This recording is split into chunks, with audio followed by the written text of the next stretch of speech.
I can't imagine. I mean, look, I had 12 years of Catholic school. I can't imagine, like, I can't imagine the kind of person who would be, like, emotionally connected to the biblical allegory level of this movie. Like, Right. I don't understand. I wouldn't be able to even, like, comprehend that. I think the natural, if you're gonna connect to this movie emotionally, it has to be because Jennifer Lawrence plays a victimized woman who has been stripped of her agency. She doesn't know how to exert it. Yeah. Every time she tries to, no one ever listens to her. They just trample all over her, sometimes literally. You really love him. God help you. Quiet! Hey guys, we just got out of watching Mother. Yeah. Darren Aronofsky's latest. This is A.K. Jackson. Hi. We're just going to talk about the movie until we get back home, basically. What's going to happen. Yeah. What do you think? I really like it, I think. I mean, it takes me a long time to determine if I actually like a movie or not. Mm-hmm. Like, I'll get out of a movie sometimes and be like, that was really great, and then 20 minutes later, I'm like, actually, I hated that. Mm-hmm. But my first initial takeaway is that it's powerful. I liked it. It was a little bit different than some of the stuff Aronofsky's done in the past, which is cool. Yeah, it's a little unusual in that it's a movie about somebody who's legitimately victimized, Right. Instead of somebody who's basically creating their own victimization. Right, someone who's creating their own problems. It's just interesting to see a pretty mainstream Hollywood release in which the protagonist has exactly zero agency. Yeah.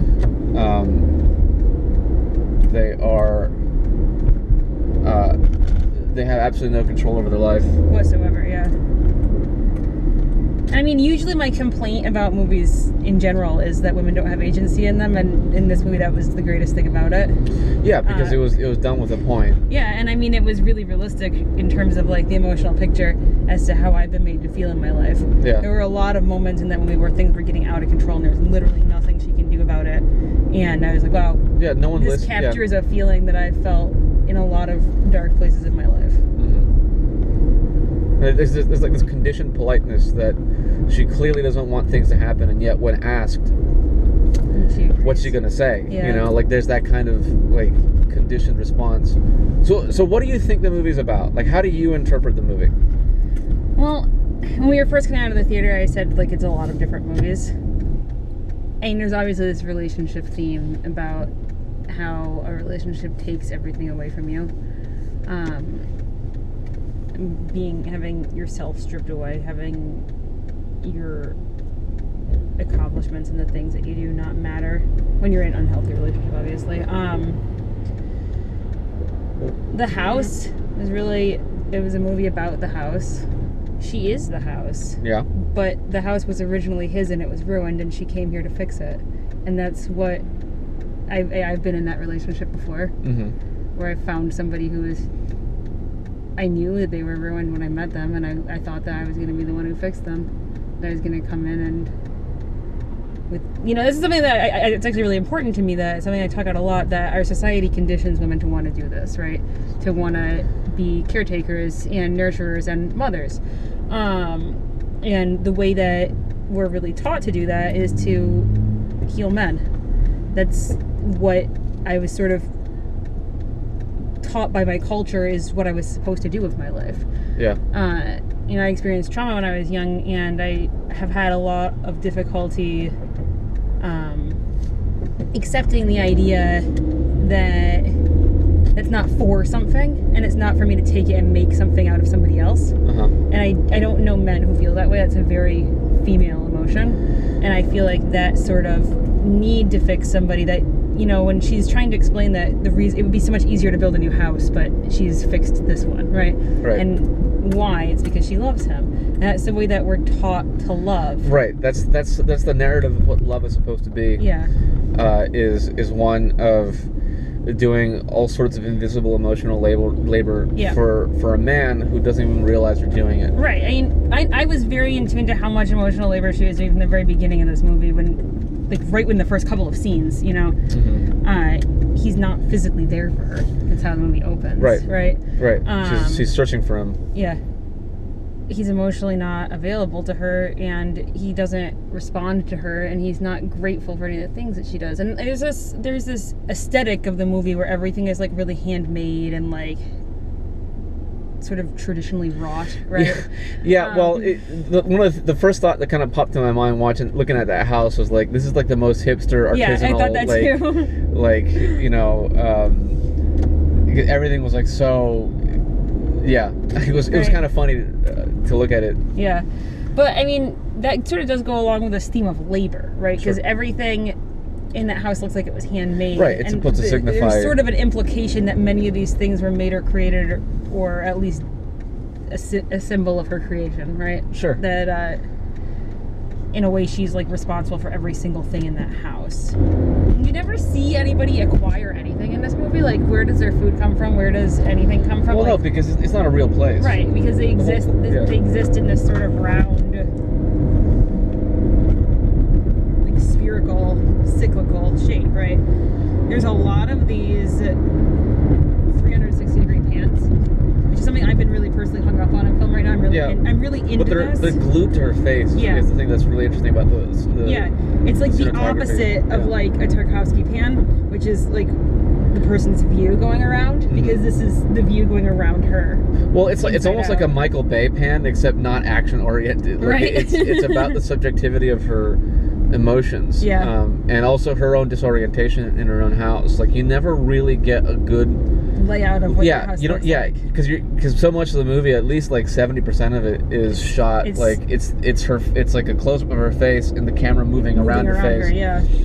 And like we've got like this cyclical camera motion, which is obviously like tied into the fact that she's just literally trapped in a cycle that she's never going to get out of. Yeah, no, the house is a cyclical nature. On one level, the whole movie is about this abusive, like emotionally abusive relationship, and the cyclicality of that kind of violence. Right, it's a cycle of violence movie, which is what basically all horror movies are. He's always finding some other poor woman to sacrifice to his vanity. But I think, you know, on the other level, I think the level that Aronofsky would want us to really latch onto is the biblical level. This movie is... I mean, I don't know enough about the Bible to be able to attach every single moment that's allegorical, but like... like the brother killing the other brother. No, yeah, I mean, obviously Cain and Abel. I mean, I think that part is very clear. That you know, Ed Harris plays Adam, the first man, and then when he's like throwing up in the bathroom, Javier Bardem covers up the part where the rib's taken out to make the wife, and then the wife shows up, you know, and there's all sorts of, you know, her baby is the Messiah that everyone's waiting for, and then as soon as he pops out, they murder him, they crucify him, and not literally, but you know, they kill him. So much of it is like and the stuff that he's trying to write, like the book that he wrote, that's like the Old Testament, right, and he can't write the next thing, and finally the New Testament comes out, you know, like everyone loves it, like that. So, you know, I don't know exactly, like, it doesn't feel like it totally lines up like one-to-one, like if you were to really try to like look at it as a direct adaptation of the Bible or whatever, I don't think it would totally line up. But I think all of that there is I think he's trying to make a connection between the way like toxic men engage in relationships with women, connecting that to God, and like how God, the Abrahamic God at least, that God is an like an emotionally abusive narcissist who's giving up Mother Earth to all these parasitic humans, and they're just taking everything and ruining it. And he doesn't step in to. He doesn't step in. He doesn't do anything.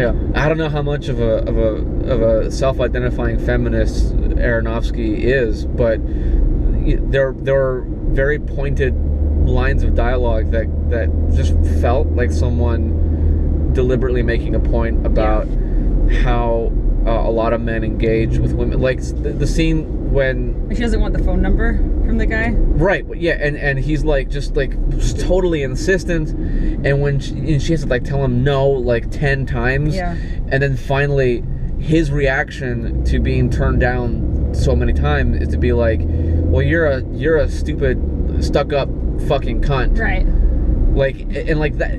Every woman. Something that every woman hears. Yeah. Every woman who has ever tried Tinder, you know, or has had any social media presence at all, and the ability to have men send them private messages, knows exactly that kind of interaction. Yep. And there's tons of moments like that throughout the entire movie. So it's interesting to me that like, and I haven't really read up too much on like how Aronofsky is like talking about this movie in public, but I do know that a lot of it is he's trying to push the biblical side and the environmental side a lot, like the idea of this is all about Mother Nature being abused and essentially raped and plundered. Yeah. Well, it's just like the Shel Silverstein book, The Giving Tree, right? That's what. This is like a film adaptation of that. My first thought coming out of that movie was like, this is the most gritty adaptation of The Giving Tree that anyone could ever do. As soon as I got to the end part of it, that was where I started feeling this vibe really heavily. You give and you give and you give. It's just never enough. I think the stronger part of the movie isn't the biblical stuff. It is the more like feminist, like this is the female experience part of it. I think like that has, it feels a little more cohesive to me. Yeah. Than the biblical stuff, but there's also like a certain level of gothic to this, right? With the alone in this house in the middle of nowhere that's literally dripping blood. Oh yeah, but you know, and there's another thing too that kind of struck me was like so much of it kind of tries to look like a horror movie, even though it really isn't a horror movie. No, it really isn't. It's more of an art house movie than anything else, but it doesn't have a lot of the hallmarks of what a horror, like a genre movie would be. It has startle effects about orchestral notes, right? That's one thing I loved about the movie is that there's no music, like almost at all. Like the whole thing is so silent, and that's so like without that trigger point to like let us know that we're intentionally being startled. It made me feel like I was overreacting, which put me very much in her headspace. You know, like because that was when I was in an abusive relationship, and when I was like, that was a big part of it, was being consistently told that I overreacted to everything. Yeah, gaslighting. Right? There's so much gaslighting in this movie. And you know, the thing with the jump scares, it's amazing like how much they accomplish without really putting too much like sonic cues. There are some sonic cues, but it's not over the top. A lot of the scares just come from it being an unexpected thing to see, right? Which is something that I have long advocated. Like, you don't need these stupid musical notes to go boo at anybody. No, if something's actually scary, you'll get scared, you'll get startled, you'll get unsettled. And silence, I think, is so much more scary than a really insistent musical score. Yeah. I don't think this is a really particularly subtle movie. Like, it's not like watching something by like Bella Tarr or something like that. But I mean, Aronofsky's never really subtle. No, Aronofsky, he kind of exists in this strange like in between being like a more commercial filmmaker like Christopher Nolan, like an intellectual commercial filmmaker, and an art house guy. And so what he ends up doing is he ends up making these movies that are like very allegorical or very metaphorical and symbolic, but it's a little obvious about it. Right. Like it tries to make sure that you don't miss the point. Yeah. And I guess everyone reacts to movies differently, but I've never felt lost while watching an Aronofsky movie. But apparently a lot of people aren't picking up on the biblical stuff or the environmental stuff or even I read this ridiculous comment that somebody wrote somewhere, social media, I don't know, basically saying no one, like, this movie is so silly and so ridiculous that nobody could have any kind of connection to it. Jesus. And a man wrote that. Well, yeah, a man did write that, but I know a lot of people who have connected emotionally and very strongly emotionally to this movie, precisely because of all the stuff we've been talking about with Jennifer Lawrence's character, her emotionally abusive relationship with God. That there's so much reality and truth to the specificity of that portrayal. Yeah. I do think that Aronofsky puts care He does. into capturing the emotional worlds of people that he doesn't necessarily understand. He's made a lot of movies that touch on things that are very emotionally important to me. Sure. That I often feel are not respected in film. Mm-hmm. And I've always felt like it was not fetishizing. It was not tourism, you know? A lot of times a man making a movie about a woman is one of those two things, right? Or just mansplaining, like saying what a woman's experience is, and this felt much more respectful than that. Yeah, I mean, I think a lot of people... I have heard some criticism about this movie. People think like some of the violence inflicted upon Jennifer Lawrence's character is kind of like misogynistically pornographic, and I don't really agree with that. I don't really agree with that. In general, I hear this critique often, and I think that we actually need to see more violence against women in film because we don't look at it, and we need to look at it. I think the key is how you film it. Yeah, absolutely. Because I do understand people's opinion that like we need to stop relying so much on violence on women as a plot point. Mm-hmm, absolutely. I agree on that. But I think we need to see like. But there's a difference between like trying to like make an audience understand that a bad guy is a bad guy because he beats up a woman and rapes her. Yeah. Versus understanding, like trying to get people to understand the brutality of violence that women have like live in fear of every day. There's a fine line, and not everyone's going to agree on whether or not something is one or the other. Yeah. But I personally would not shy away from it, and I think the way it was done in this movie, I thought was pretty well done.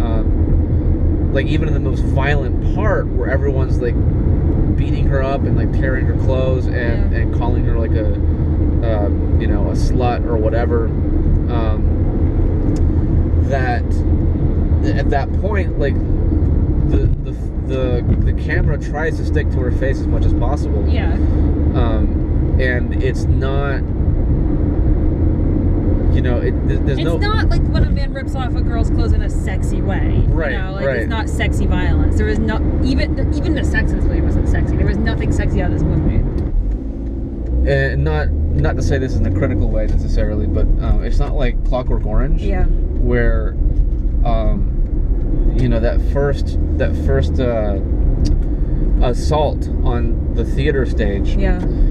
Where all these guys from the rival gang are tearing the clothes off of this exceptionally beautiful woman. Yeah. And it's shot from a distance. So you're looking at this, and it's like, because the whole movie is a commentary on entertainment and our pornographic desire to watch things we purportedly hate. Right. That this contradiction is something that we don't really question all that much. So this aborted sexual assault is presented like it's a theater piece. It's literally on a stage. Yeah. Her clothes are being torn off. It's really hard not to look at that woman and not see her as a sexual object because she's so clearly, like, they picked one of the most voluptuous, beautiful models they could, for this scene. In contrast with that, you look at Mother, and when the only time when she's being like violently attacked and like her clothes are coming off, you're still stuck here. Yeah. You're forced to look at her bloody and bruised face, and there's not much room for anyone to hit pause on the DVD when they buy it and go and wank to it. This is not a movie you can masturbate to. No. Which is actually something I think that is a good thing. That is ultimately, that should be your your bottom line. Like, if your movie's allegedly about sexual violence, have you shot it in such a way that people can jack off to it? Yeah. I wasn't really looking forward to watching this movie. Yeah. Like, neither was I. I never really get to a point where I'm super stoked to watch an Aronofsky movie because I know it's going to be a tough watch. Yeah. I mean, it's tough in a different way. Like, yeah. And because last night we watched a Hanukkah movie, and like going into that, like I have to put myself into like a headspace zone, right? Like I know this is gonna suck for me. Like I'm gonna feel wrecked after this. but get something out of it. And Aronofsky doesn't necessarily inherently do that to me, but I know that it's going to go to a place that's not comfortable. Yeah, I think part of what kind of separates Aronofsky from Haneke is that Aronofsky is, when he goes, he's a little coarse, right? So when he goes to the darkness, it's a little over the top. There, it's like very like it's a lot. Whereas Haneke's when Haneke wants to fuck with you, it's very subtle, and he sort of makes you fuck with yourself. It's a lot less like stylistically bombastic. Like the way he shoots things is so simple that when the big like moment comes, it's truly shocking. Like even you're getting into it, it shocks the hell out of you. Because I brought, besides the fact that we just watched Haneke last night, like I bring that up because the beginning of this movie really did feel like funny games to me. Mm-hmm. Like this idea that like you're not safe in your own home, and that like the things that you created for yourself are going to be invaded, and that things are going to be turned against you.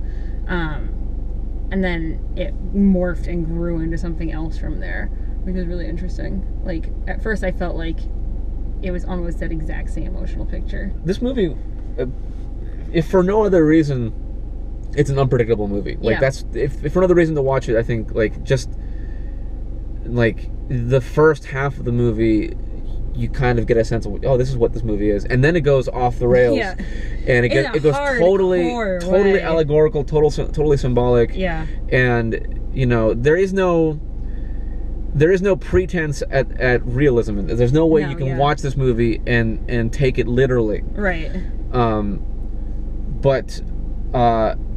So I mean, I'm gonna ask you an obvious question: would you recommend this movie? I mean, yeah, absolutely. I think so. I mean, I don't know that everyone's gonna like it, but no, you're either gonna love it or hate it. Like there's no middle ground. I think that it's definitely worth watching, whether you're gonna like it or not. Yeah, because it makes you think, it makes you talk, it makes you have an opinion. And I think you're not gonna forget this movie, right? Which I think is ultimately, that's kind of the goal. You don't want to be making shit no one's gonna remember. Yeah. That was quick and easy, and I think I'll do more of these types of videos.